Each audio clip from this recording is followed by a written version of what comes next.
Hi everyone, welcome back to my channel. இன்றைக்கு நான் வீட்லேயே எப்படி ரோஸ் சிரப் செய்கிறதுன்னு சொல்லியும் அந்த ரோஸ் சிரப்பை வச்சு எப்படி ஒரு ஈஸியான ஒரு சர்பத் ரெசிபி எப்படி செய்கிறதுன்னு சொல்லியும் தான் உங்களோட ஷேர் பண்ண போகிறேன். இது இஃப்தார் ட்ரிங்க்கு மட்டும் இல்லாமல் சம்மர் டைம்லேயும் நீங்கள் குடிக்கிறதுக்கு மிச்சமே நல்லா இருக்கும். ஸோ வாங்க எப்படி செய்கிறதுன்னு சொல்லி பார்ப்போம். ஒரு கப் அளவுக்கு சீனி எடுத்துக்கோங்க. சீனி அளந்த அதே கப்பில் அரை கப் அளவுக்கு தண்ணியும் எடுத்துக்கோங்க. அடுத்து நாங்கள் சுகர் சிரப் ரெடி பண்ணிக்கிடுவோம். சுகர் சிரப் ரெடி பண்ணுறதுக்கு ஸ்டவ்வில் வச்சுட்டு இது மாதிரி நடுவில் மட்டும் கொஞ்சம் கலந்துவிட்டு சீனியை கரைச்சிக்கோங்க. இப்போ ஸ்டவ்வை லோ ஃப்ளேமில் வச்சுட்டு நீங்கள் பாருங்கள், சீனியெல்லாம் கரைஞ்சி இது மாதிரி வந்த பிறகு நீங்கள் இதில் கொஞ்சமாக எடுத்து உங்களோட 2 விரலுக்கு நடுவில் கொஞ்சமாக தொட்டு பாருங்கள். ஒரு ஒற்றை பதம் மாதிரி வந்திருந்தால் இதோட கன்சிஸ்டன்சி இப்போ சரியாக வந்திருக்குது. இந்த மாதிரி டைமில் நீங்கள் 1/4 டீஸ்பூன் அளவுக்கு ஃபுட் கலரிங் சேர்த்துக்கோங்க. ரெட் கலர் சேர்த்திங்கன்னு சொன்னால் தான் நல்லா இருக்கும். ஸ்டவ்வை ஆஃப் பண்ணிவிட்டு இப்போ நீங்கள் அதை அப்படியே எடுத்து வச்சுக்கோங்க. இது நல்லா ஆறட்டும். ஆறி வரக்காட்டியும் நீங்கள் கரண்டியை போடவோ எதுவுமே செஞ்சிட வேணாம். இப்போ பார்த்தீங்கன்னு சொன்னால் சுகர் சிரப் நல்லா ஆறி வந்துருச்சு. இந்த மாதிரி நேரத்தில் ஒரு 1/4 டீஸ்பூன் அளவுக்கு ரோஸ் எசன்ஸ் சேர்த்துக்கோங்க. சூடாக இருக்கக்குள்ள ரோஸ் எசன்ஸ் சேர்த்திங்கன்னு சொன்னால் ஒரு மாதிரியாக கசப்பு தன்மோண்டு வரும்.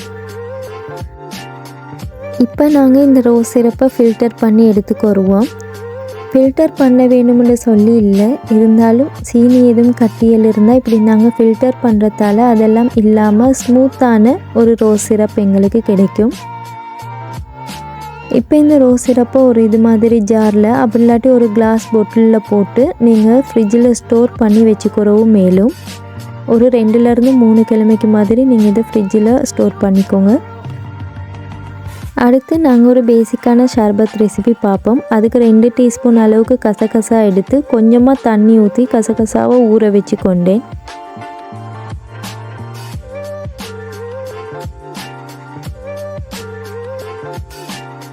சர்பத் செய்கிறதுக்கு எங்களுக்கு ஐஸ் க்யூப் தேவை. அதோட அன்னாசிக்காவும் கொஞ்சமாக வெட்டி சேர்த்துக்கொண்டு ஒரு இடி ஒன்று எடுத்து அது 2ஐயும் நல்லா இடித்து எடுத்துக்கோங்க.